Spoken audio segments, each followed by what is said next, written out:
Welcome back to the Mental Health Minute. I'm Dr. Emily Mayfield, a licensed psychologist. Thank you for watching this video and being a part of the Mindset Therapy family.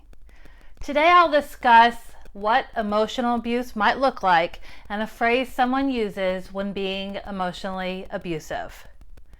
Emotional abuse can be damaging to a person's mental health, and research has shown the impact can be greater and longer lasting than what is seen with physical abuse. However, emotional abuse isn't always obvious, and you may be experiencing emotional abuse for weeks, months, or even years before you realize what is happening. Emotional abuse can be disguised as a joke or simple comments that on their own aren't abusive, but over time can become a pattern that is emotionally abusive.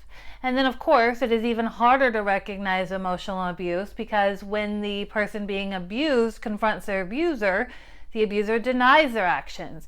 They tell you that you took it the wrong way, or too sensitive, or can't take a joke. The person being abused then questions their own assessment of the situation and their own sanity. When are words emotional abuse and not something more innocent? Emotional abuse is used to control and manipulate a person. The abuser wants their victim to question their own thoughts and feelings as they wear them down and create doubt in them. Through the emotional abuse, the abuser hopes to degrade and silence their victim to better control them. Once someone stops speaking up and defending themselves, the abuser has gained the upper hand, and the emotional abuse becomes easier for them to enact. The problem is, not all abuse is obvious. If someone said to you that you are ugly, fat, and stupid, you would likely be able to see that as abusive. The words are rude and add no value to the conversation or relationship. But the words from an abuser, especially in the beginning, aren't that blunt and obvious. Someone who is abusive wants to pull their victim in slowly so that they don't push them away and can no longer be their target. If you just met someone and they called you fat, ugly, and stupid on day one, you would likely not have continued contact with them, and people who are successful in their emotional abuse tactics know this, so they come in with their insults in a way that is less obvious. There are many ways emotional abuse can look, and none of it can be explained in a short description. So today I want to touch on one example of what an emotional abuser who is gaslighting might say to you. This one statement can appear innocent and have you question your own words, but is often abuse. That statement is, "Just let me be me." This short phrase has a lot of control, manipulation, and invalidation in it. Have you ever had someone do or say something to you that you didn't like or didn't sit well with you, and you told them how it affected you? Was their response to just let them be themselves? While it is important to let people be who they are as a person, they shouldn't be allowed to be abusive and pass it off as something you should accept. If someone tells you how you should act, what you should and shouldn't do, and what you can and can't say, that is controlling, and there is no expectation that you let that person be abusive in their words and actions. Letting someone be themselves means you let them skip when they walk, wear pajamas in public, or sing in public.